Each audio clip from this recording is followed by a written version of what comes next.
All you gotta do is just speak. One word is enough, and I'm no longer so rough. I forget what I was trying to say. I no longer do what I was gonna do, but you're no good for me. That's why me know what set me if it could flee. Me have to take away myself. Me have to take away myself. Greetings, kings and queens. Welcome to another Real Stuff podcast. This is yours truly, Franco. I will be linking up with Flavius in a few minutes.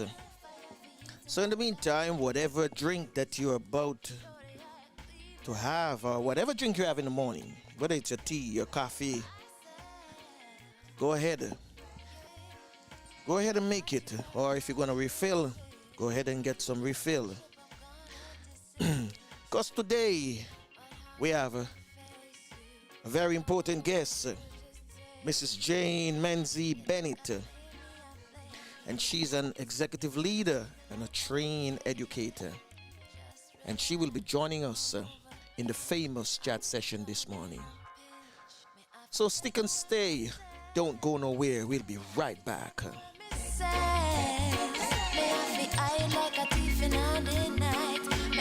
Get out aside. Me have to take away myself. Take away myself. I have to utilize I weeds. Show the eye a clean pair of heels. I say,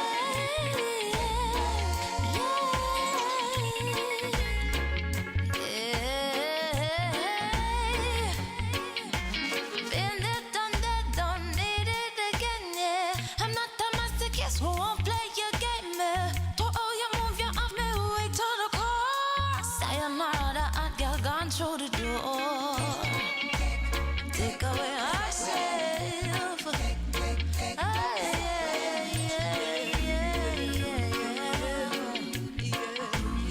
Stand up on body, girl, let me take me ourselves. Take me ourselves. That good body, girl, let me take me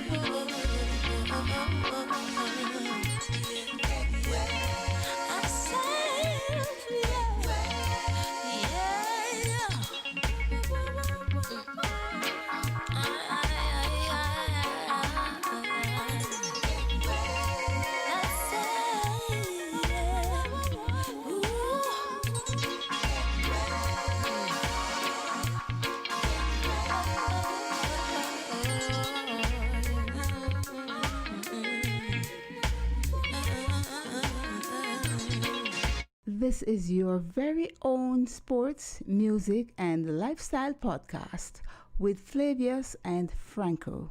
Welcome.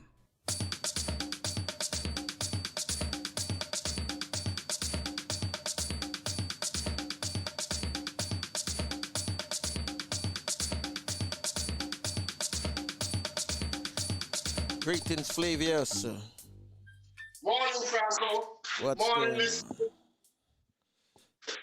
What's going on in your neck of the woods this morning? It's a bit bleak this morning. But You have it's not bleaky day. bleak. You have a bleaky day. Well, let me tell you something. Right Start now, out. it look like we are going to be experiencing some difficult weather in Florida boy. here today because it's totally dark outside. And I say totally dark. Dark up in the sky, and it's been raining all morning. Actually, raining from last night. Yeah, one of those days, eh? Yeah, so it's a day we have to stay indoors. But I know today a lot of people still will be on the road because it's voting day, early voting. And Okay. that's day 3 of the early voting in Florida. Everybody's out voting. Wonderful. Yeah, you know. It's Yeah. gonna be good. Gonna be good. So what's happening in the place Well. at Jamaica? Sweet Jamaica. He don't know about the sweetness. Oh yeah. Treat them, man. I don't have a problem with that. the PNP election is coming up shortly, Okay. and you have one candidate that is going all out, promotion, TV, and all that stuff, and bringing in people. And the other one, I think the other one said she not doing any public campaigning. You know? That's good. That's good. So they are fighting for what? They're fighting for what? Which position they going for? Presidency of the People's National Party. And the leader, and the president is automatically the leader of the opposition, right? No. No. So who's the leader of the opposition now? Phillips. Oh, he's still the leader of the opposition. I thought he resigned. No, he is the leader until after the election. The rule or the constitution says the leader of the opposition or even the leader of the governing party is not determined by the party or the people. They are determined by the members in the parliament of that party. So the members of the PNP have to vote. Well, the people who have a seat in parliament will have to send the letter. You're breaking up, sir. A letter saying the majority of the Flavius? Seemed like him gone. yeah. The majority of the House of Parliament. Yeah, I'm here. I'm here. You click. Do this then. I'm getting a latency from you now.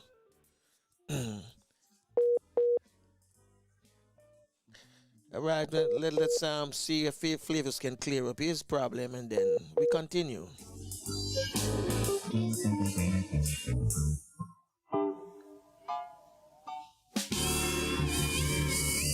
Hi, this is Pam Hall, and I'm inviting you to hang out with Flavius and Franco on the Real Stuff podcast. They're such great company.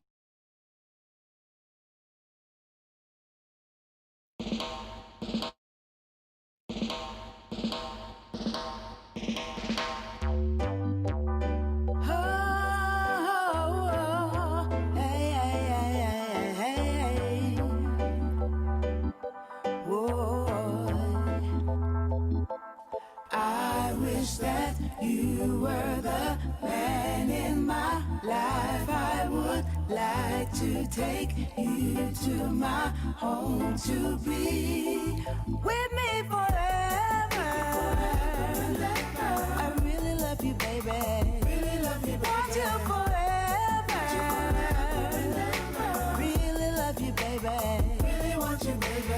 I wish that you were the man in my life. I would like to take you to my home to be with me forever.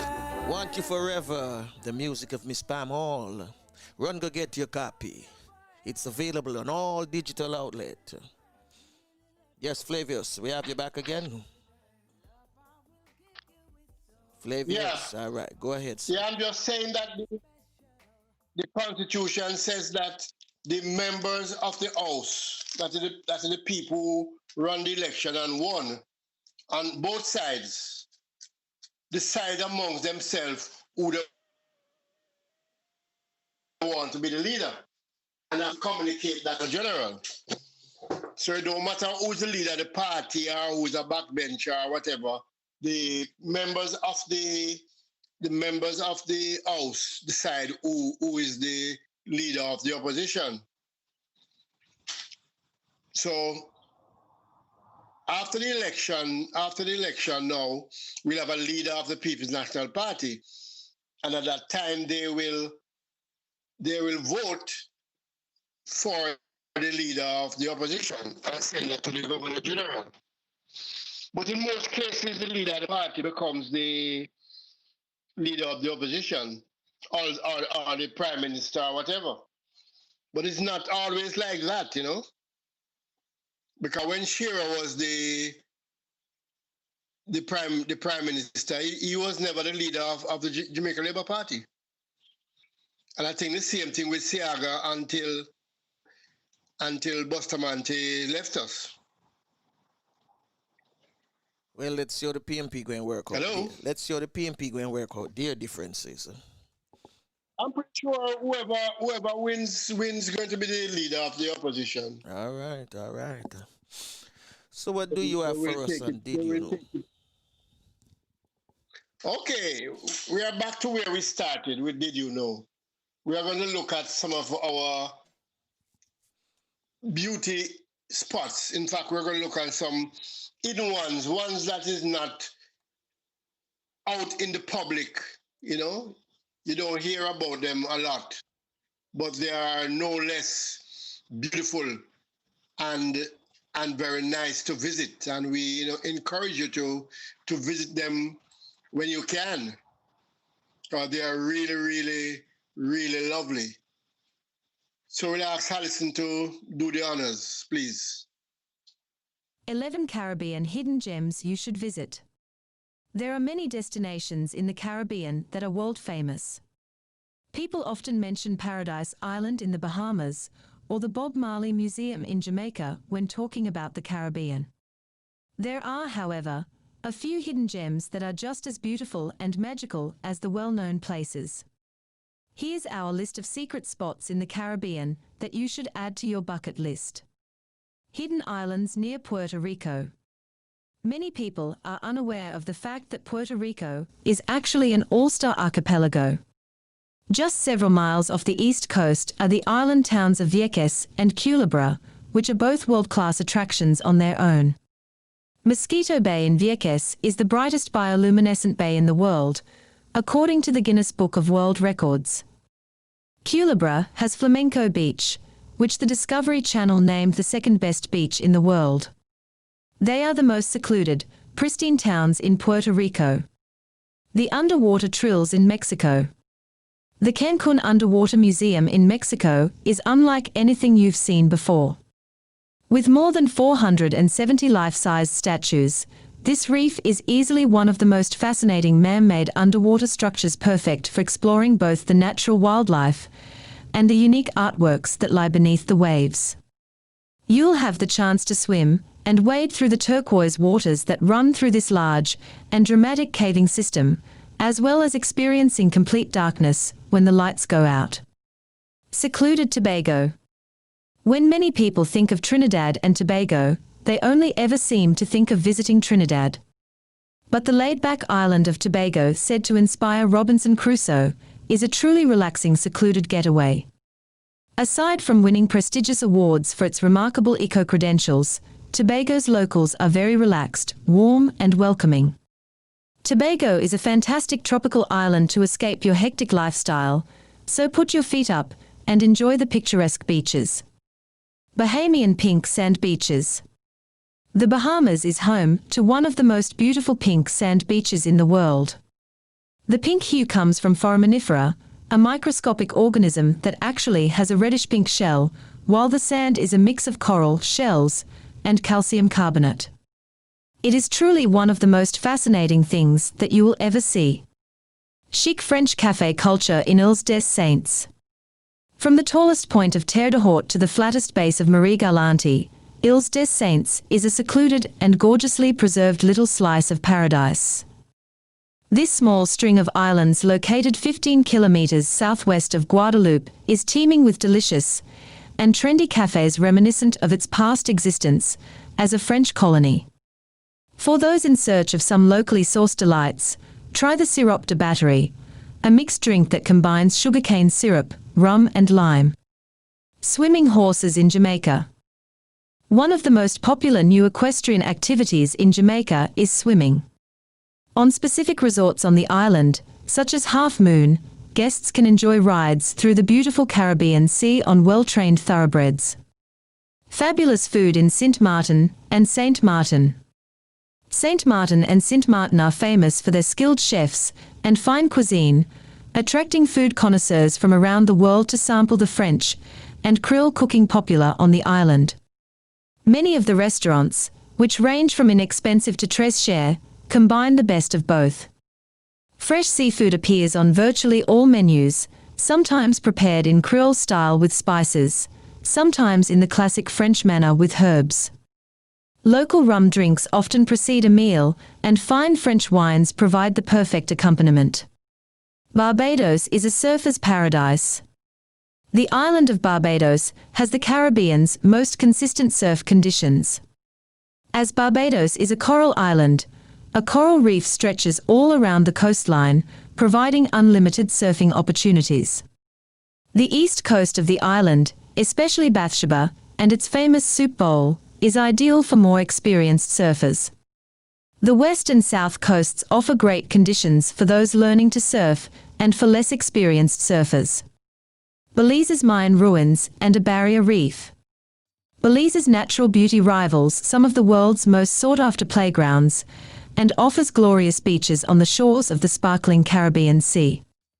Lush jungles with Mayan ruins coupled with pristine beaches and caves provide endless exploration opportunities in Belize.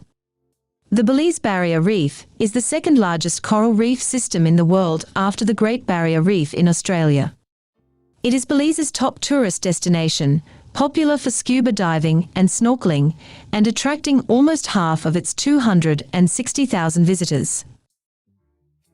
I am Alison Goodness with the Real Stuff podcast.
Did you know?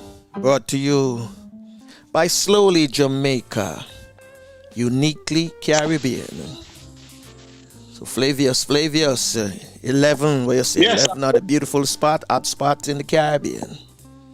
Yeah, just a few words about the pink beaches, pink sand beaches in the Bahamas. In fact, I have a bottle of pink sand right now, but this came from Barbuda, of Antigua and Barbuda. Okay.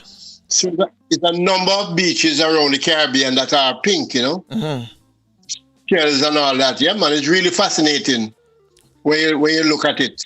And when you have the white sand beaches, and now you have the pink sand beaches. Good. So all kind of things in the Caribbean. Wonderful spots. Yeah, man, excellent. Okay, we're gonna bring in our guest this morning. So you want to take it away, Flavius? No, are you gonna ask ask Alison to? No, I don't have Alison this morning to do it. Remember I told you already. Okay. And you say you'd Okay.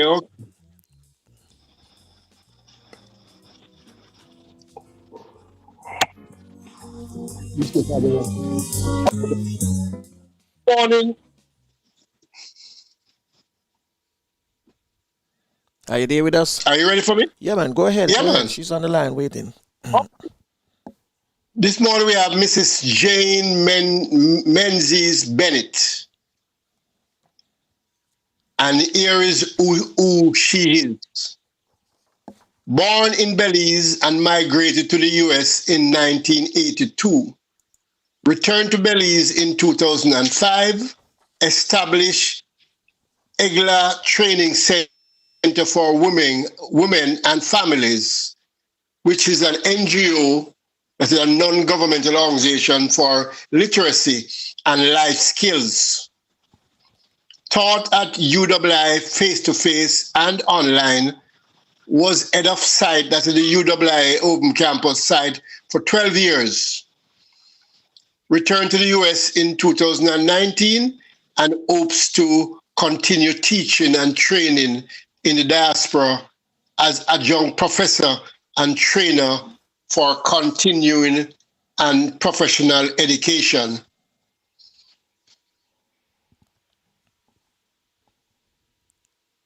Okay, please. Leader. Oh, you're going more. Oh, you have more. Okay. Who cares and shares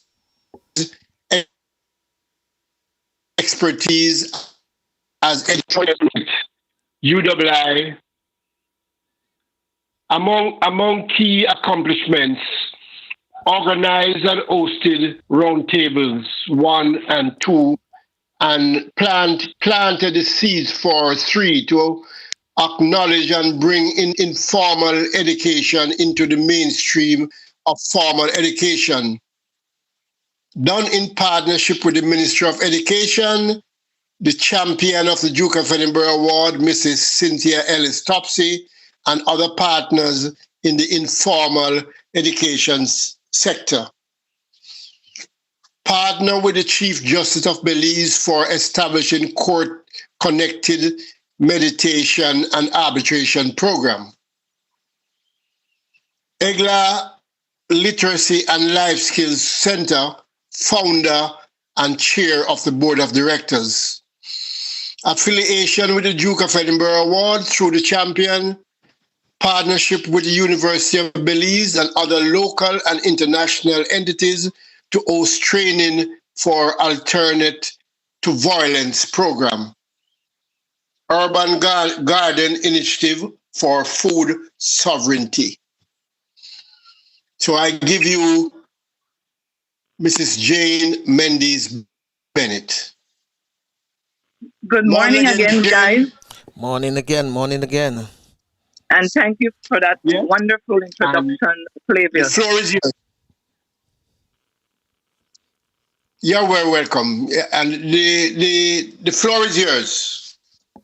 Okay, but guys, I have to tell you, right? I heard all this wonderful talk about the pink sandy beaches and so on in the Caribbean islands, but please do not forget Belize with our blue crystal waters and our white sandy beaches. Okay, I just wanted to get that out there in the beginning. That was part 1. Tomorrow we'll come with part 2 because Belize is definitely on the list. so all right, I so just don't want you guys to forget that. All right, you just burst up our secret. No, man, but the white sand beaches is everywhere.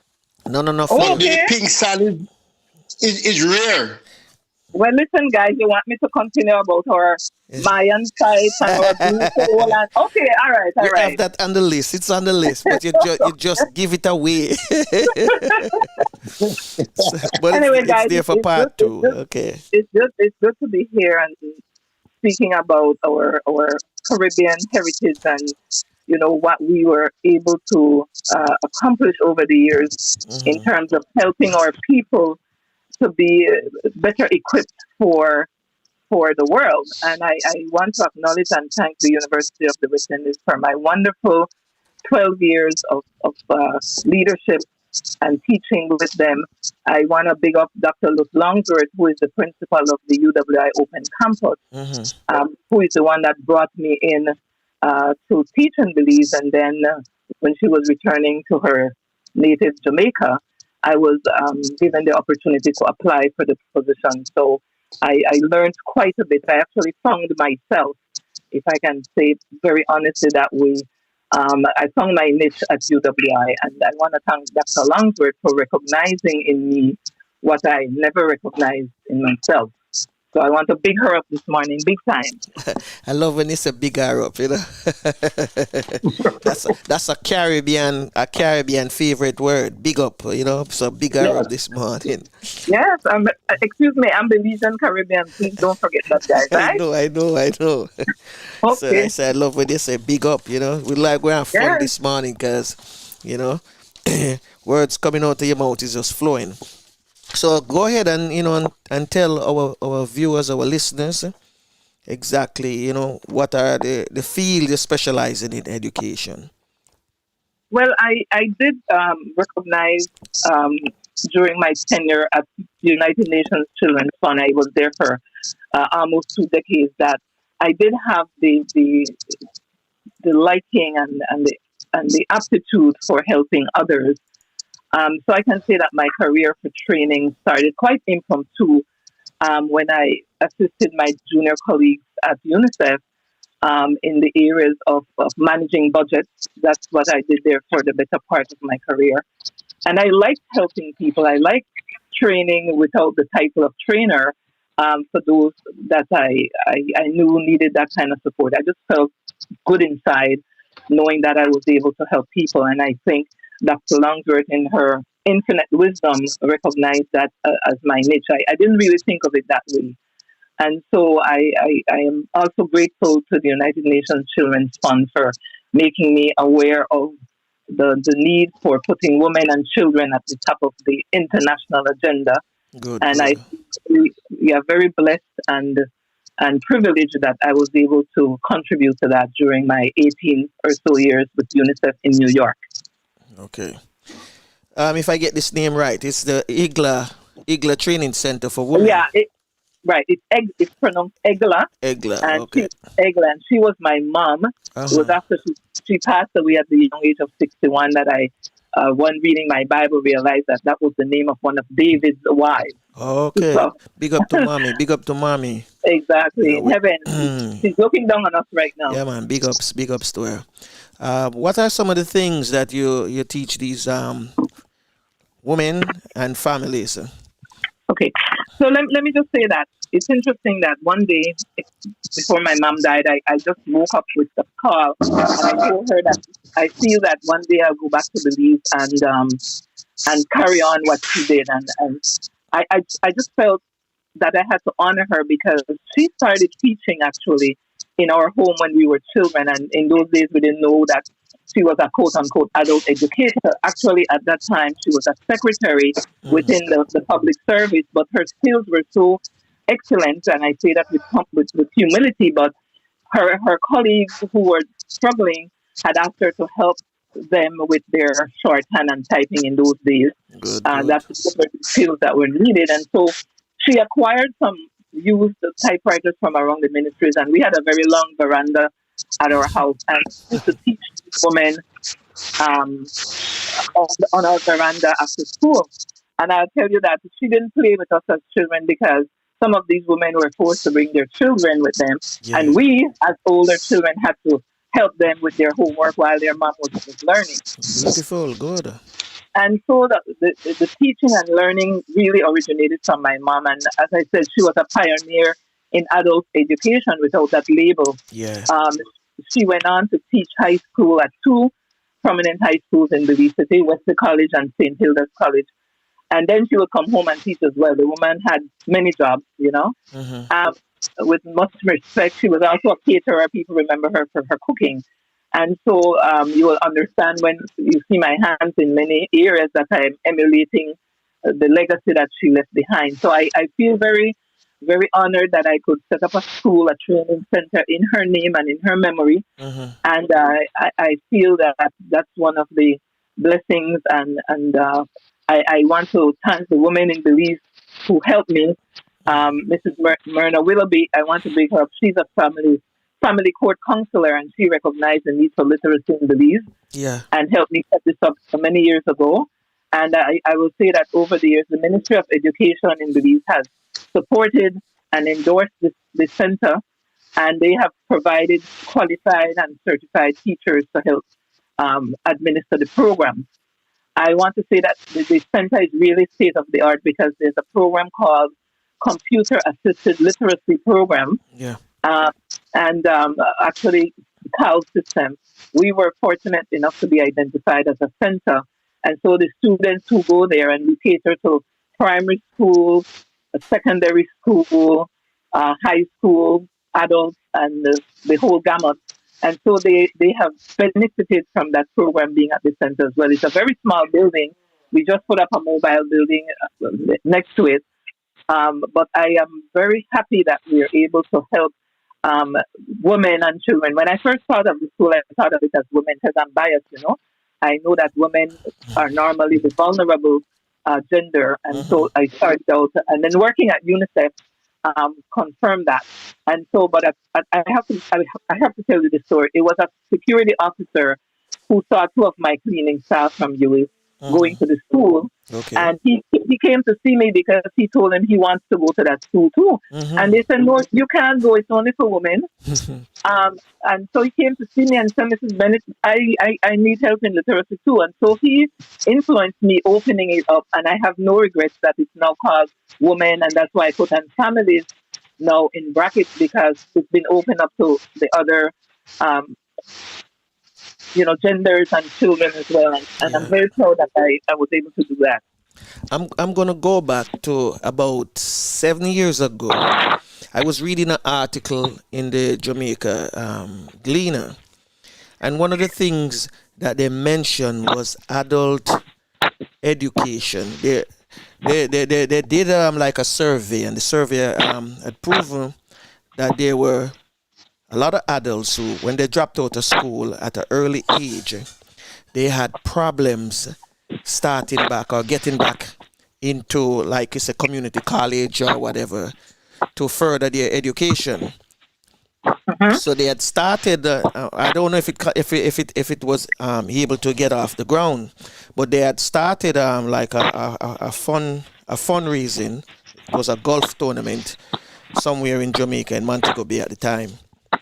And one of the things that struck me was to see that there was a program back in 1972, 73, under the Jamaica government, Michael Manley, where it was a literacy program for adults. Jamal. There you go, Jamal. And it's not like Jamal, but it struck me in that sense that they were thinking about bringing adults back into say getting their degrees or diploma, whatever. So when Flavia sent me the update of your resume, and I was looking at it, I saw the literacy and life skill, and it struck me, wow, because even though it says women and family, now that you explain that the family include men as well. In Belize, this is a question I'm going to ask. In Belize, is it, I don't want to say it's a phobia, but is it hard for adults to come back out and say, continue their education from where they left off, like say from 12th grade or whatever? Yeah. Well, people are people wherever you go, my mom used to tell me. And one of the things I thought about, just to capture what you're saying, is that there's a certain shame sometimes that adults have to acknowledge that I need help in these areas. True. But more and more, and that's why I wanted a setting when I first set up the school to be a private entity where people could come and put the shame aside. But I will say that there are lots of adult programs in Belize all over the country. And I think more and more, especially with technology and so on, but the people are determined to get that certification in whichever way. True. And there's so many different professions that require some basic literacy skills. And I'll tell you, for example, we have a public high school called Gwen Lizaraga High School. It's a government school. And they send adults who are in their programs but need that help in literacy to Eglah, so we help them. Okay. There's another program called the Apprenticeship Program, which also is a government initiative, and they have also sent women and men to Eglah to help them. The women's department send women over there. So I think it's caught on very well the country, Beautiful. that people do recognize that there's certain, and I think of it more as skills because, the normal classroom setting may not be as appealing and available to adults, but the more informal settings is more comfortable and welcoming to them.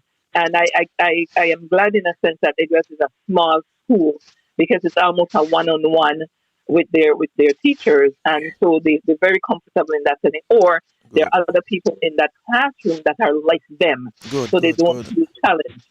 Good.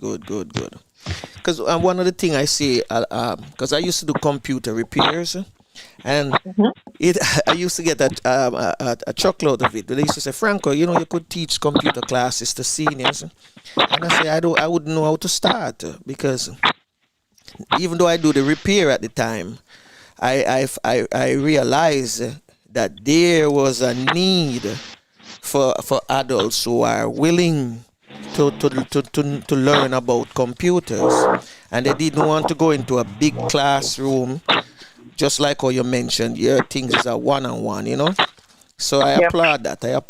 Yeah. I just wanted to add because again, I've known of evening schools. We used to call it, and what you guys call it in Jamaica and the other areas, but we used to call it evening school. So evening school, class, yeah. Right. So just as my mom helped these women with their typewriting and shorthand skills way back when, the Jesuits, for example, St. John's College in Belize, always had evening schools. That was the main one. But around the country, I know other high schools and other formal education entities that provide that space for adults to go.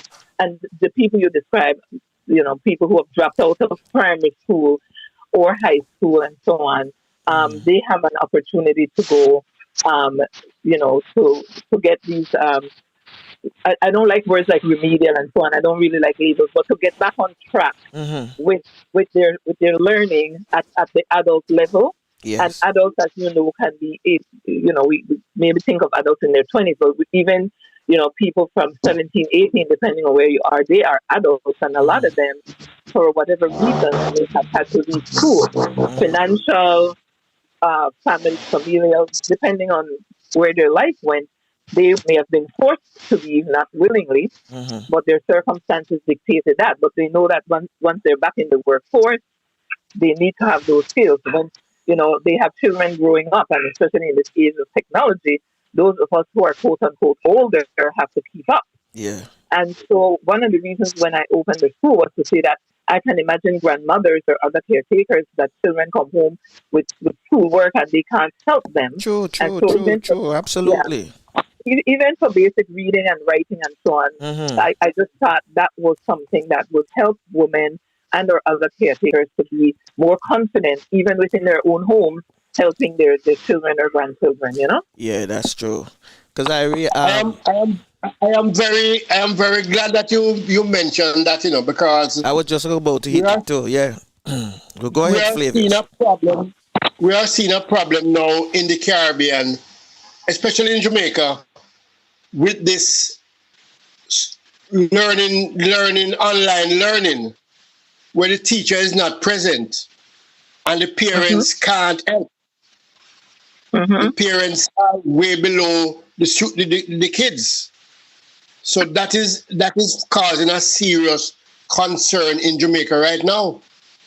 In fact, so much so that they are calling for a change in the policy that had just come about by allowing some face-to-face teaching again, because some of the kids just cannot manage and the parents cannot help them in any way.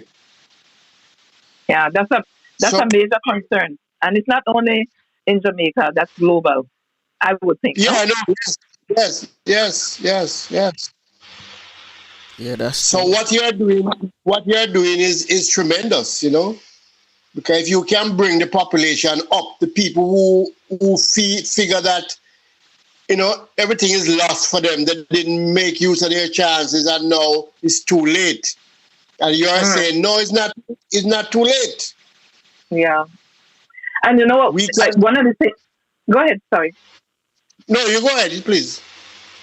No, I was just saying that it's funny though that we take a lot of things in life for granted. You know, one of my best moments at Eglah when it was a smaller entity. When I started out, I had a handful of students, and now we can't keep up with the demand, which is good. Which it means we're helping more people. But I remember this wonderful woman that opened my eyes to a lot of things. My friend who helped me to set it up had asked me to help this woman, and I felt so humbled that I was teaching a 45-year-old woman her ABC songs, and I was like flabbergasted that that could happen in our society. And then one day, and I mean really seriously, like beginning with the songs of A, and I had to tell her she was a ancillary worker, and I said when you can help yourself when you're out there and you're listening to people, you know, come back. Your homework is to come back and tell me a few words that you've heard with the long song of A. And she came back with this joy on her face and she said, Miss Bennett, I learned a new word today with A. And I said, yeah. And she said, Asia. Now she's 45 years old and she's learning that long song. And then one day she came back again and she said to me, I love what you're doing, but I need a favor. And I said, sure. And she said, can you help me to sign my name? And that one blew me away totally. And I said, why, sure. She said, because my job has informed me that going forward, we're not going to be paid on the job. We have to go to the bank, the credit union, and I will have to sign my name. And let me tell you, she when she signed her name, she signed better than me. And I said, you didn't need my help. You can sign your name. But just to tell you that we take in life, we take so much for granted, and we don't know what the next person is going through and how we can help them with even something like that. That was a big accomplishment for her. Yeah. And the woman needed to sign, and the woman needed to sign her name to get her paid. So that's important, you know. I witnessed it as a teenager in Jamaica as the Jamal program in 1972, because I used to help out at the night class in our community center, and you would be, I mean, I just say you got flabbergasted. Yes, I was blown away too to see that, you know, some people you see on an everyday basis and they couldn't sign the name, they couldn't read and write, but they act as if they could do all of that. To see them grasp it up as adult back then, it was unbelievable. And I think that was one of the best programs out of Jamaica at the time, Jamal, you know. It taught a lot of senior citizens, you know, and even some young adults too as well, to read and write. And I'm telling you, I used to hear people in my community said, you know, some people, if they can't read and write, they will eat their name on a bulla. And it's when I get older I realize exactly what they mean. If a man keep a birthday party and my name is on that cake, I'm not eating that. Yeah, my name must not be on a birthday cake. Just say happy birthday and don't put my name on it. Wow. Yeah. Now, tell me about you were head of the UWI for what, 12 years? Can you? Yes, I was. So, I'm sorry, I think we had some statics just now. Yeah. We had some statics there with Flavius. Flavius? Yeah, he's I don't know. Yeah, can you expand the alternate to violence program? Yeah, so okay, while I was the head of the UWI Open Campus in Belize, one of the things I tried to do was to insert or reinsert the University of the West Indies into the community as deeply as I could have. And so whenever opportunities came my way, and in this case, Mrs.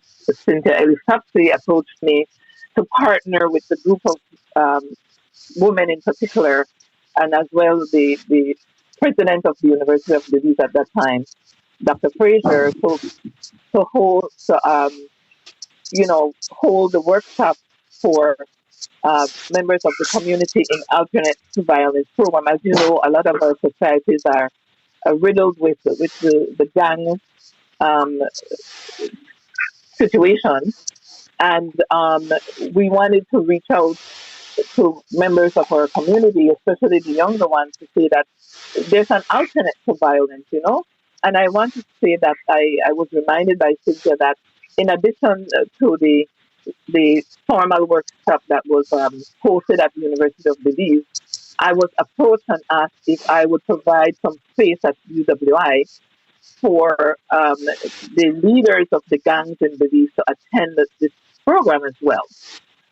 And I really have to confess that I didn't recognize the risk of bringing the gang leaders all together Face to in one face, right? location. Yes, yes. And so I had been away from the site for a meeting, and one of my staff members called me very anxious and said, Mrs. Bennett, the yard is filled with cops, with police. And I said, but why? And they were very nervous. And she said, because you gave permission for them to host this thing here. I was like, oops. And I said, well, you guys told me that you're scared, but you're upstairs, right? She said, yes. I said, well, do me a favor and stay upstairs, because we didn't know what the rest of the society how they would react for this kind of situation, you know. But I can say that the police took every precaution, and the session was well done, and we hope that it had an impact on the gang leaders, you know. And so, again, I just felt that UWI needed to be involved not only in the academics, but in what was going on in our society. So that was one of the things that I have to say, unconsciously exposed you to in terms of being on our premises. The University of Belize campus where the workshop was held, I don't know really if there were any members there who were gang related, but it doesn't matter. It's the topic of using alternate to violence in order to, you know, solve your issues and your conflicts within your home, within your society, that was important. That message had to be, you know, expanded upon and explored with people from all over the country. And so I was very proud that UA was partnering with them. And then again, I have no regrets that I offered to have that session on the premises. But if I had been, I guess, more conscious of the risk, I could have done maybe something else, you know, like maybe ask the police to put some guards to, you know, protect my staff, like at the entrance of the building and stuff like that. But I think we do have a security guard that we have 24-hour security guard, so I know that person was in high alert. But I felt a little bit concerned when my staff member called me. But again, no regrets that UA, you know, took up that mantle and that we provided the space for that kind of training. Mrs. Bennett, explain to us about the court mediation and arbitration program. Yes. So, you know, I'm sure it's common, especially in our area, but I'm sure all over the world, where you always have backup cases in the courts, right? That's been in the court system for years. Absolutely. And so our Chief Justice decided that, you know, it was time to explore having mediation as a way of lightening up the load, if you will, for all of the cases that may not have had to be in the courts in the first place. Mm-hmm. And so he set up a mediation committee, of which, you know, I was a member, as well as my program officer at the time, who's now the new head of UWI. Mm-hmm. And so we started to bring in the Chief Justice, very instrumental in bringing in people from around the country. Some of them were attorneys in their own right, so in whatever appointments they were. And they looked into bringing that to Belize, the mediation, the connected court mediation and arbitration. And then UWI's role in this was to provide the space for the courses to be rolled out to people in our community who would be involved and would become mediators and so on. So we got a program going for a year. It continued. And so the cases that then were taken out of the quote-unquote traditional court system were then being done by mediators. And UA also provided space for the mediation between entities, between persons who were having a dispute and they could settle it outside of the court through the mediation system. Okay. But it was court connected. I mean, Okay. all over our communities, you have people who are mediators, whether they're maybe pastors of churches or counselors in their own right. But this Okay. one was the court connected vehicle. Okay. That's good. That's good. I'm a bit curious about your 12 years as Yeah. head of UWI. I'm thinking this lady must been to all of these UWI campuses in the Caribbean. I'm sorry, I must have. I'm saying for you to be head of UWI for 12 years, I'm saying you have visited all the campuses in the Caribbean. That would have been a bit ambitious and costly, but I will say I did visit some. I did go to Jamaica a few times, Barbados, Trinidad, St. Kitts for graduation, and so on. So I did have the privilege and honor, Grenada, of visiting a few of the islands in that capacity. Wow, that's good. Quite a lot. Quite a lot still. Quite a lot still. Antigua as well. Yeah, that's good, man. That's good. Those are the positions, I always figure say. When you're in that position as a educator and you can go to these campuses, you see different things that you can take back to your own and learn different stuff as well. We learn from each. We learn from each other, Yes. and that's the richness of our culture as well. That we can have similarities, but also keep our uniqueness. All right, as an educator, what do you think about the CXC? Well, I in my capacity as UA head, I sat on the national committee for the CXC National Committee for many years. Okay. I think it's an excellent measurement for our people of the Caribbean to see how we measure up in our education system. While I know that tests are necessary around the world, I will say that, and let me just say one other thing. So I felt very good knowing that Belize was a part of, because we're CARICOM, we're a part of that system, because that is the only way to actually measure, well, one of the ways to measure how your people are placed within your region and your community. So I think it's a necessary tool, and I applaud the people who came up with it and who keep it going. But like any other complicated system, if there's some flaws, they need to be corrected, and they're being corrected as we go along. It's a learning process. I want to liken that to any test, any exam that you've taken throughout your school life. You have to be tested within kindergarten, pre-K, all the way up, because you have to see how you measure up. And so I think of CXC in that sense. You want to see how you measure up within your community, within your class, and so on. But again, as I said, it's something that always needs to be evolving, like everything else in life. So I think it's a very good tool that we as a Caribbean people can show internationally how our people measure up. And I will say this with no humility, that people coming from our region, when we go international, we excel. And so I think the CXC is one of the things that over the years have helped us to keep on track and to prepare us for our international experiences.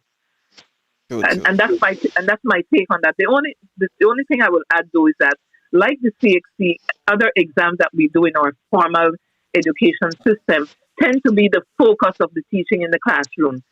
And I say this because I was once invited to go to the south of our country to convince some very traditional teachers, lecturers, that preparing our students for an exam is excellent. But what about the people? And I keep drilling this home. What about students who are not really academics by nature, and they will either drop out, or they don't do well, or maybe they can't afford to take the exam, or whatever the case may be? What happens to those students? So I challenge the teachers to say, are you only preparing your students for an exam, or are you also preparing them for life? Okay, okay. As, I as you say that, uh, I've seen here where you have written numerous articles for the Reporter newspaper in Belize. In a Yes. column, The Red Art, where family lives, speaks, listen, share. Hmm. Can you give us insight on that? Because it seems to be all I'm about the trying to family. I'm trying to remember where that came from and how that came to be, and I'm having a difficulty. But I did know that when I returned to Belize after living in the U.S. for a long time, I noticed the fragmentation of the family structure in Belize, right? And I knew that a lot of our social ills were caused by this. I'm a firm believer that everything starts in the home, the good and the bad. And so I saw and felt the need for the strengthening of the family, right? I when I spoke to Flavius the first time around, and I talked about certain issues. I'm a woman. I'm not a feminist, but I believe in the rights of women and children, right? And so the rights of women and children start in the home with the mother and the father and the members of the family. And so I just felt a need to put it out there that there were some recognition that had to be um, in the conversation about the role of the family. Because again, for good or bad, it begins in the family. It's where we learn manners. It's where we learn about learning our ABC and our everything begins in at home. How to respect each other, how to love each other, how to look out for each other begins in the home. And it's a two-way street because the traditional or nuclear family has very key members: a father, a mother, and children, right? And each member of that family has a role to play, right? And so I think once people recognize that and carry that forward every day, you know what your role is. And sometimes the roles are interchangeable, but the roles have to be carried out to have a loving, respectful, and energetic and successful family life. And so I just thought that I would speak to people um, through the newspaper to try and reinforce that when I recognize that the family structure or lack thereof was contributing to some of the social ills in our society. Mm, wonderful. and that was Flavius who asked you the question. Mhm. I have a question for you, and it's about the food sovereignty. Mm-hmm. In terms of the food sovereignty, yesterday we had a guest, young lady named Keisha, and she mentioned something. I think it's in Belize that the government were looking at setting up like a 10 by 10 gardens for people in the community to have. Is this a part of the food? Is the food sovereignty dealing with stuff like that? Setting up their own gardens and eat what they I, grow. I would I would say so, but my contribution to this came by again just as in setting up Eglah. I just picked up along the way in my life at some point the word bucket gardening, Bucket and I gardening. yeah, Break it down for me. Break it down for me, please. yes, and I envision people growing their own fruits and vegetables and eating that kind of fresh, um, um, you know, food in their house, in their home, Mm-hmm. and it evolved into container gardening, where for people who don't have bucket, I've seen it, and I'm sure you guys have seen it around. People use old tires, old bath pans, whatever, that's a Mm-hmm. container to grow their own fruits and vegetables. But I took it a step further, and I said, I'd like to pin it down to a community that really is in need in terms of their economic situation. And so, again, with the help of Cynthia Ellis Topsey, the champion for the Duke of Edinburgh, we identified a community. And I also have to big up another young lady in Belize. I was her girl guide leader, and she was a girl guider of mine. And when I put it to her, she, I think, was even before Cynthia pinpointed that area for me, and she said, "Mrs. Bennett, you may not believe it, but that area is in bad need of all kind of support." And so I went into the community and I introduced myself and I said, "I'd like to do this." And I linked it back to UWI as well, because one of the tasks on our operations plan was to get involved in a community development program. And so I decided, okay, I'll do this for myself as well as you at the same time. And I will say that the first principal of the UWI Open Campus, Dr. Hazel McDonald, Professor Hazel McDonald, came to Belize and she visited that community with me.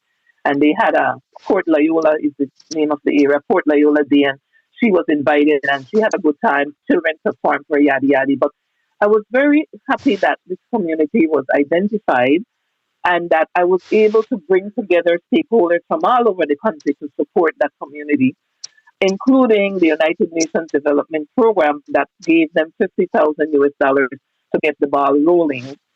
I brought in the Ministry of Agriculture because they would teach them how to do this and use technology that makes sense within an area that would get flooded with drains. And so you don't want to do backyard gardening. The containers could be on their steps, it could be on their porches, it could be on their roofs, depending on the kind of house that they had. And so that's why I said we brought in stakeholders from all over the country, other people who had experience in gardening and so on. And they came in and showed a lot of interest and supported this community to help the program evolve.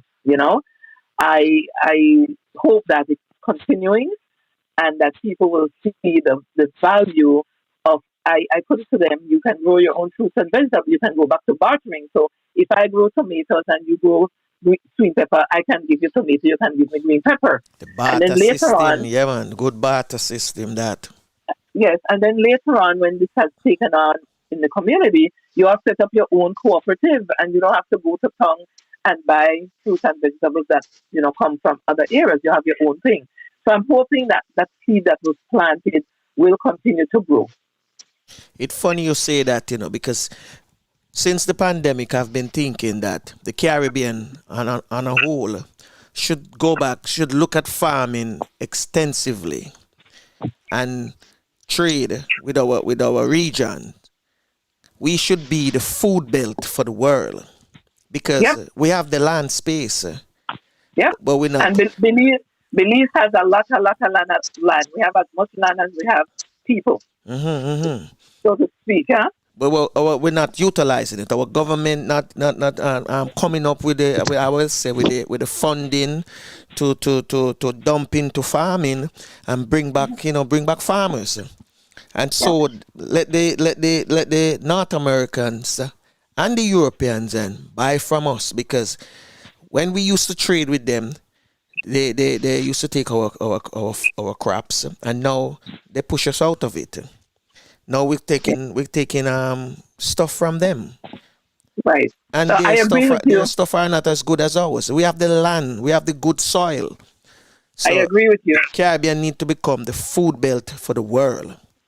But I think, guys, and it's for all of us that when we look at the farmers when we were coming up, it looked like hard work, and it is.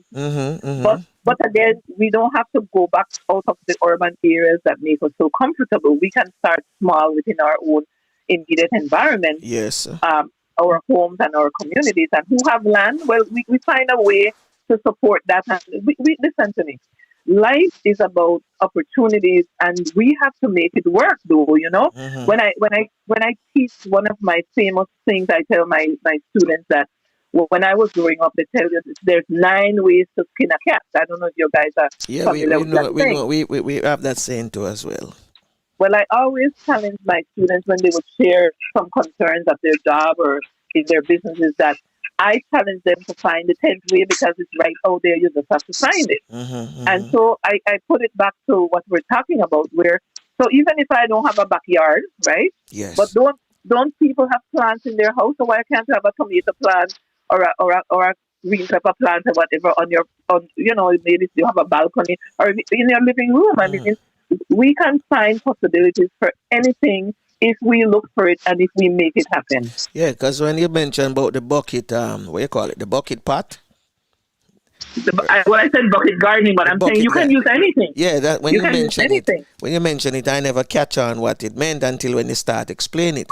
And I've seen people used to make these boxes, and they would plant tomato in box.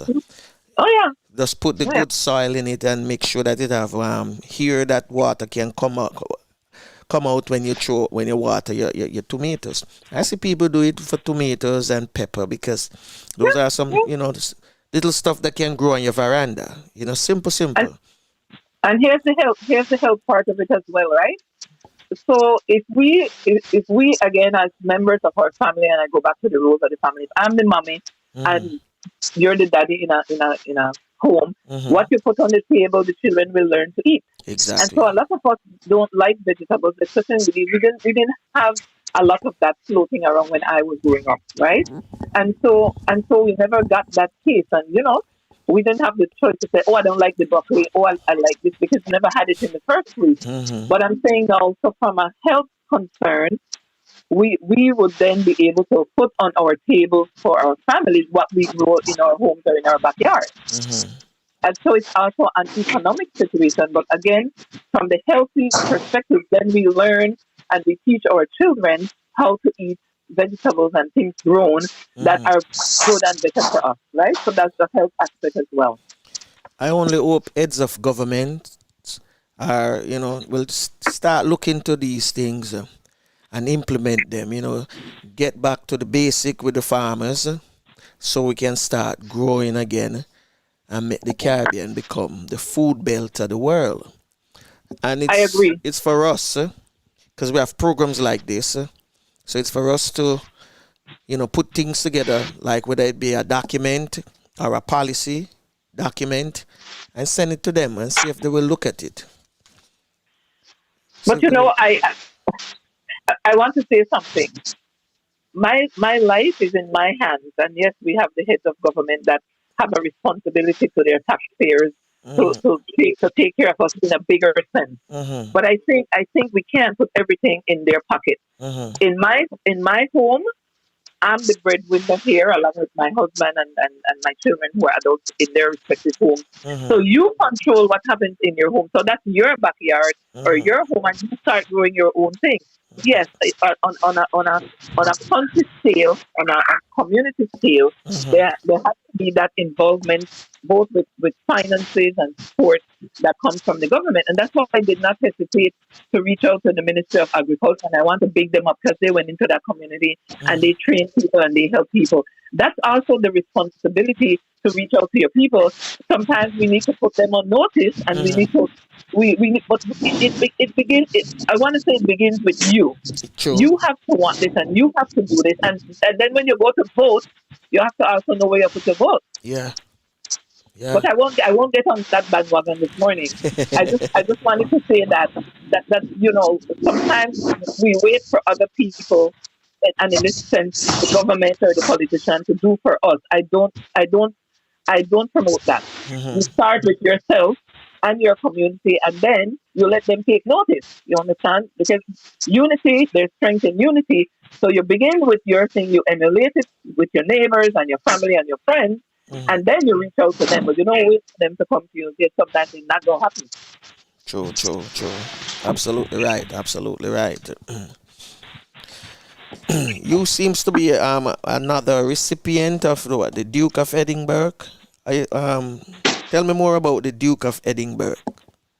I actually am not the best source for that. I just, as I said, I got the opportunity to sit on their board, but then I moved away back to the US. So because of the COVID now, I'm able to get back on track with that shortly. But I am sure that one day, for us, yes, we're going to have Mrs. Cynthia Ellis Topsey on your show, and she's a champion in Belize. So I would not want to put my foot in my mouth there. So I would just say that what I have observed though is that she has done a tremendous job bringing together young people to be aware of this program and what it can do in their development. And that's her baby in Belize, So I'm glad I got to know about it and that I was able to interact with her on some of these things, especially the Urban Garden Initiative and the other things that I mentioned before. So I would encourage you guys to take that on, because that's an international program, and I think it can help us as a Caribbean people to capitalize on having that within our societies. True. We'll take Wherever it doesn't exist, because I think it started in Jamaica, if I'm not mistaken. There's a kind of like the hub is there. Okay. Flavia, say any idea on this? Where do you need still check me? In Flavius? So busy over Yes, sir, I'm here. the program. Come here. The Duke of Edinburgh. Yeah. She said she think it started in Jamaica. In terms of Yeah, a long time ago. Yes. Oh, okay. Yes, yeah, man. In fact, So what is it like? it is initiative for youths to do different projects, and you have different levels. You have the bronze, silver, and gold. Okay. In fact, when I joined the cadet, our sergeant major Barrington Peter, he reached the highest heights of that award. Okay. In school, while he was in school. Okay. So I know about it from the 60s. All right. I hear you. Yeah. So you have any more question for Mrs. Bennett? Sure. We have lots of stuff. Okay, I'm still here. Yeah, I'm just give me a minute. Okay. Accomplishment. They organized and hosted Roundtable 1, 2 and planted the seed for 3 to acknowledge the bringing informal education into the mainstream. Yeah. I want to find out about the whole thing about merging the informal education system to the mainstream. The mainstream is what we don't call in Jamaica grammar school. And, you know, tell us about that. I think that is something I think that is so, and Frank will agree with me, that is so important and so critical that we recognize it and treat with it. Yeah. In a positive way. Yeah. Again, I'm not sure where these things come from. I know it comes from the Lord, but other than that, when I look again around Belize and through Eglah, I realized that, there was this distinction between the formal and informal education system. Within the Ministry of Education, there's a unit called Adult and Continuing Education Unit, and it's currently headed by a brilliant young man named Dr. Sheldon Samuels.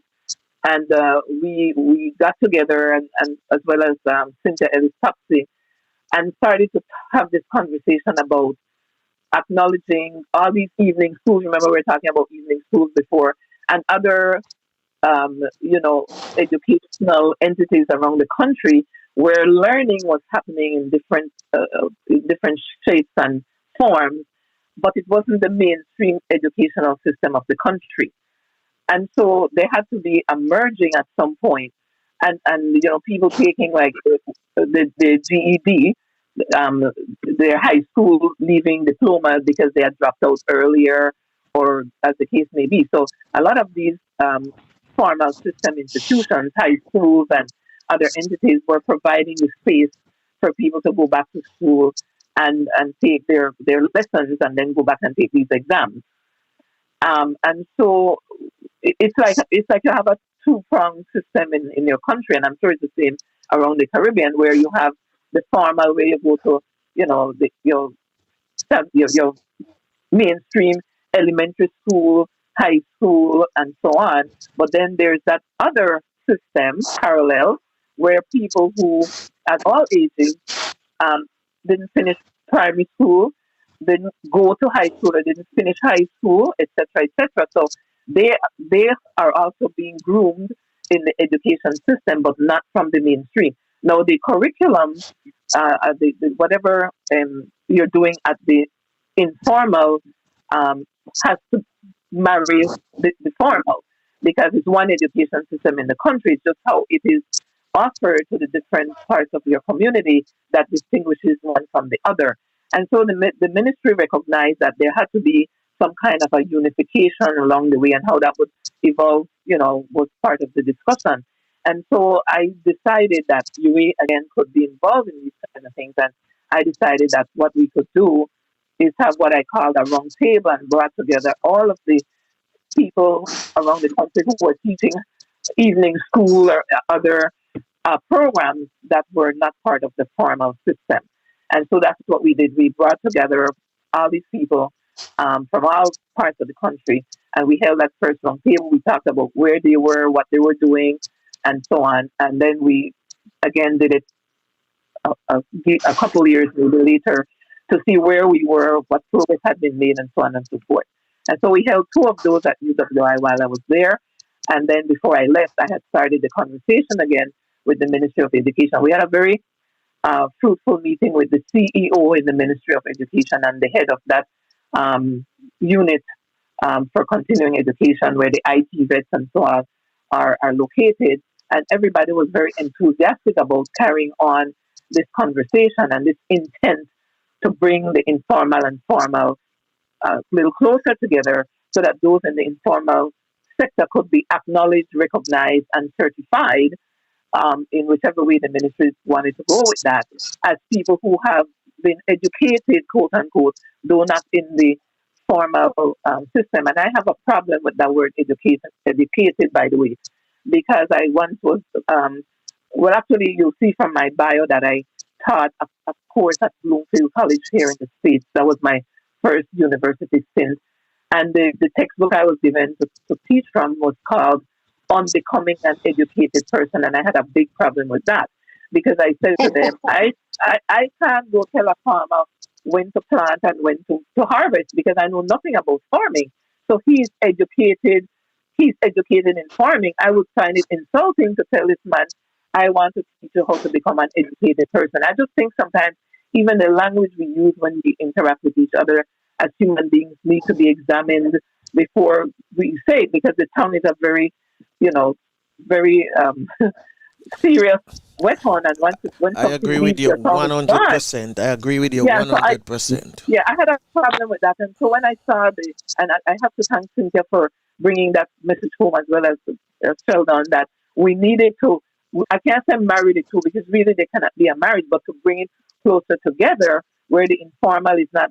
And let's be honest, sometimes we frown down on people who don't go through the main system. But these are the people that do fishing for us and put food on our table and grow the vegetables and do the machinery work as mechanics and all kinds of things. So we have to be very careful when we speak what we say. You're right about that. You're right and how about we that. think of other people. You are right about that. I have a problem with the education system. I want you to, you probably can help me out here and what is happening, because I went to a grammar school, and what is called a grammar school, and it was very good school.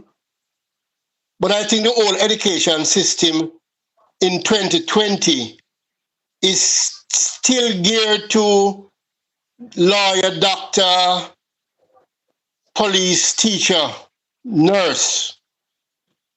That's what our system is geared towards. We don't recognize any other profession. We don't gear the people to know that there are a lot of professions in the world that they can do, and we don't prepare them for these things.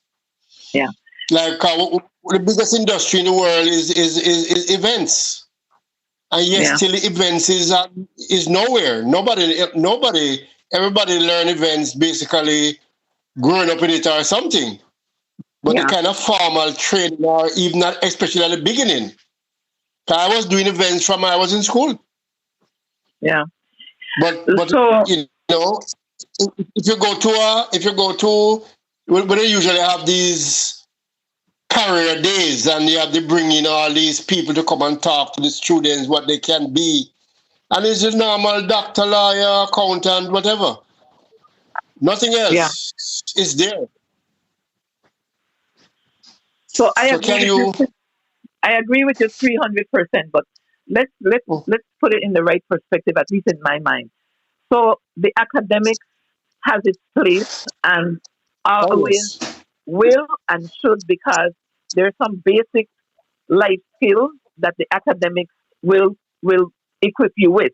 However, I agree with you 300%, and as I said, that there has to be uh, an element in all curriculums, and maybe I didn't say to you guys yet, but yeah, but you're right that the people who design curriculums for a country or any educational system has to acknowledge that not everybody will be an academic, not everybody will go to college, not everybody will be a doctor, lawyer, policeman, chief. And so what happens to the rest of the population? So from kindergarten, right, I will suggest very strongly that, especially in our region, you start breeding, and that's not a good word, but breeding entrepreneurs. In Belize in particular, that is a big issue because we go to school from my days and beyond, and even recently, you go to school to learn, to pass, and to get a job, not to open a business. And the reason for that is Oh yeah. because that business aspect has never been, even though when you go to high school, you do have that you can take, we used to call it commercial or business subjects, whatever, but that should have started from pre-K, where you try to recognize within a child what are the skills you're seeing, what are the attributes you're seeing, and you capitalize. But you can't do that if it's not part of the curriculum, right? And so, but even when it's not there, you can create it. You can have electives. As I said before, 9 ways to skin the cat, find the 10th way. And so, even if traditionally we do the academics, and let's not kid ourselves, the academics is important. You need to learn to read, you need to learn to write, you need to do math. Those are the standard academics that you cannot run away on, and you don't want to run away from that, right? And so, and I'll tell you why. For example, when I first opened my school, I had a young lady, had 2 children, wanted to brush up on her math. Her husband is a construction worker, and they opened a little grocery shop, coincidentally in the same area that I went into later on with Yui. And she said, but they noticed that they were losing money in their little grocery shop, and she realized it was her math. She wasn't giving the right change, and so she was losing money. So I like to put relevance. I like to put relevance into discussion, because sometimes we're talking above people's heads and they can't understand. But when you break it down to the penny language, as I like to call it, where the rubber hits the road and where it hits your pocket and your family, then people get the sense, as we say. And so I think our educators and our government, I totally agree with you, need to come on board. And listen, the government can't do everything. I keep saying that. So if at the community level we recognize, hey, we need this in our community, then just do it. Just do it. And I know it's not that easy, but find the 10th way. That's my thing. You know? True. I have a question. There's a question for you in the chat room. Somebody wants to know, what do you think are deterrent to learning in young children? When they say young children, did they say what ages? No, they didn't put no age. Okay, so I'll go back to something I said before for the listener. How you start out in life in your home will determine some of the challenges, how you face them and how you overcome them. And that's why, again, when you see how all of these things are intermingled, because if you have a parent, right, who he or herself did not finish, let's say, primary school, right? Yeah. And so maybe along the way, no fault of your own, right? Maybe Yeah. the value of education went by you. But if you have a child, I mean, think of some of our homes where as soon as that child can start speaking, we teach manners. You want something, you teach them to say, please. You give them something, you teach them, thank you, right? You Sure. start teaching them their ABC and so on. And I'll get a little bit off track now and say, for example, how many times you hear people say, TV damage with society. Now it's the internet that damage our society. But let me be very clear that God, God has given us certain gifts, and it's how we use them that make them bad. It's not the thing that's bad; it's how we use them. Because You're think of right. You're right. You're absolutely right. let's go to TV. Do you know how many children on TV is international babysitters? Let's be honest, right? Mm-hmm. So if a mother is cooking and that child is watching TV, tell me how many new words and new concepts and new things they learn from that TV. Eh? Yes or no? Yes. A lot. A lot. I've Yeah. learned a lot. Okay. So again, to answer the person in the chat, it depends on what you expose your children to.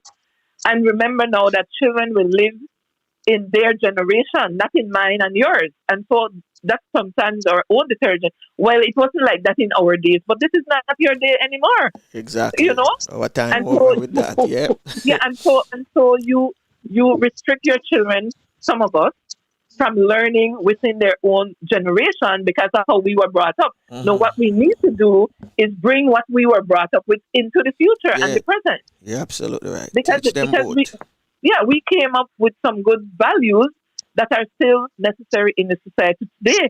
But the children today not gonna know about it if you don't teach them that. But don't block their learning and their development because it wasn't so in our days. Let's get over that. True. Well, Mrs. Bennett, we've come to our time, and you have given us all that we could ask for this morning. Yeah, and we wish you all the More. best. All the best Well, with I'm so programs you're glad. doing. Yeah, go ahead. I'm so glad that Cynthia connected me with Flavius, and I want to thank you guys for the opportunity. I hope that other people were listening and that they, within their own homes and their society, have picked up something that they can make their own lives and other lives around them better. Yeah, I hope so too. So yeah, we wish you all the best with the programs that you're doing, and especially with the family, the women and the family, the training center.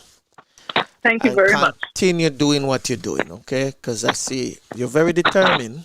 And as you said, we're not supposed to wait on government. Do it ourselves. Start it first in our backyard, our front yard, our veranda, in the community.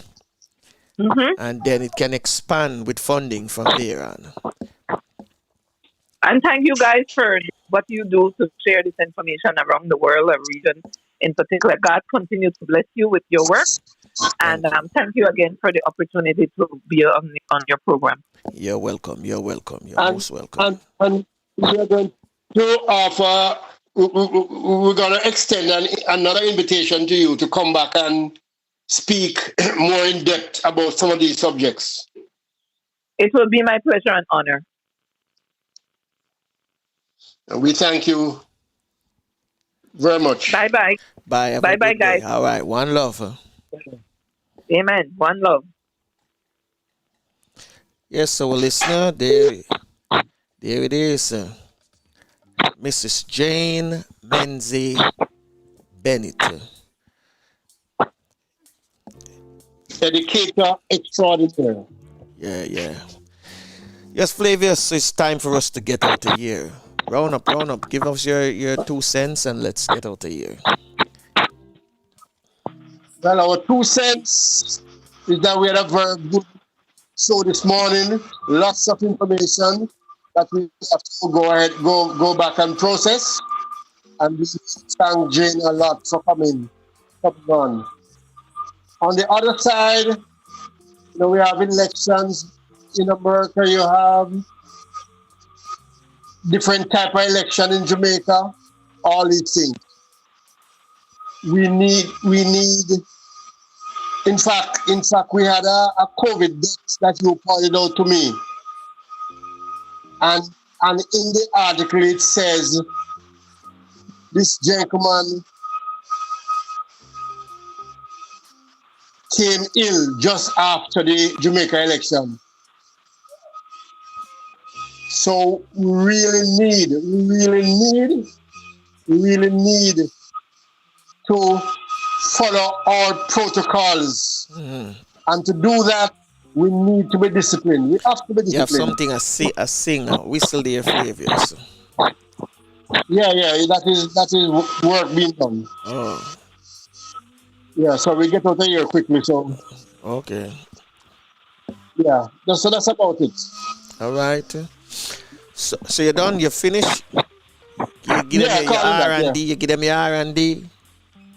Well, it's always R&D. You know, it's always R&D, and in the middle of the R&D is your mask. Mask, wear your mask. Keep away from people, and of course, what we learned from when you were very little. Wash your hands. Keep yourself clean. You know my thing already. Yeah, man. Keep your home sterile. We need to keep that sterile so we can feel free. No mask, no distance, only the washing of the hands. You know. But if you go outside your domain when you come back, put away the clothes, wash everything, your body, everything, and get different clothes and all that. So you are being kept sterile. So until tomorrow we'll have Belizean Garfuna food. And Courtney will be back with some more poetry. True. So America, it's early vote going on now in your states. So go out and vote if you can. Because after this election, you can't complain if you don't get the one who you vote for. All right? You're going to be happy, but if you don't vote, you're going to be sad. So until next time, take care of yourself, your loved one. And remember, prayer changes things regardless of what religion you belong to. You must pray and continue to pray. You hear me? Continue to pray. Give you this one before we get out of here. You lead us so full. You belong far away away. Ajugwala lebo buseru. Lida mua, lida sungfula. Lida mua, lida sungfula. Yes, and that's our father in the Garifuna language. So Tafina to take us out. This is Franco wishing you a pleasant morning, afternoon, evening, wherever you are, whatever time zone you're in. And this is Flavius. Say, stay good, stay safe. All right. Well, unfortunately, this is it. Till next time. Bless.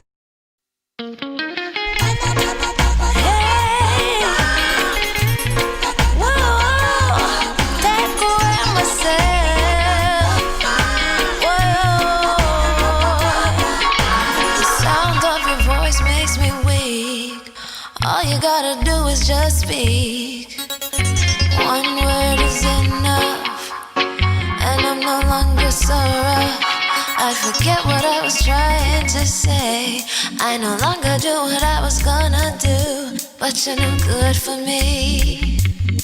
That's why me know what set me if it go flee. Me I fi take away me say. Me I fi take away me say. Me I fi hide like a thief in the night. Me I fi get out of sight.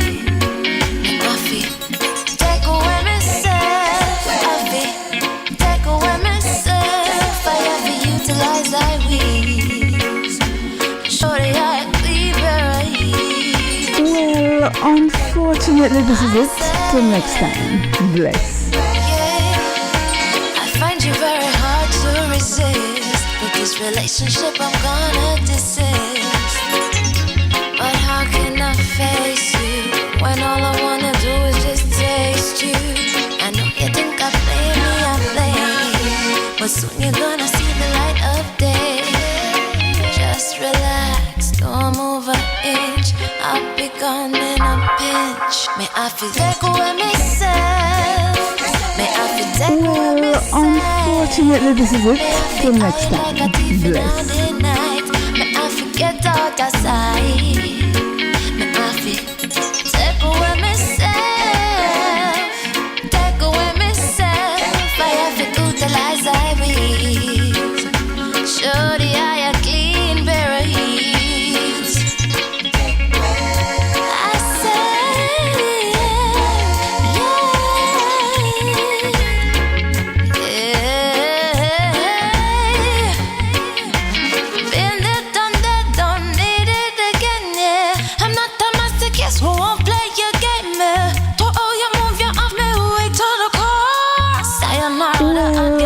Unfortunately, this is it.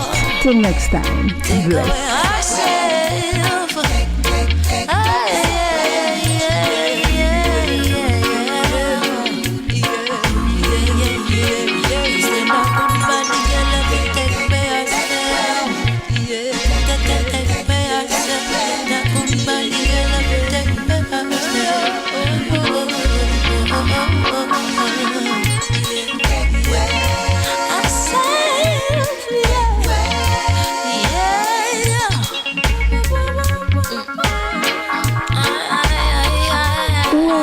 Unfortunately, this is it. Till next time. Bless.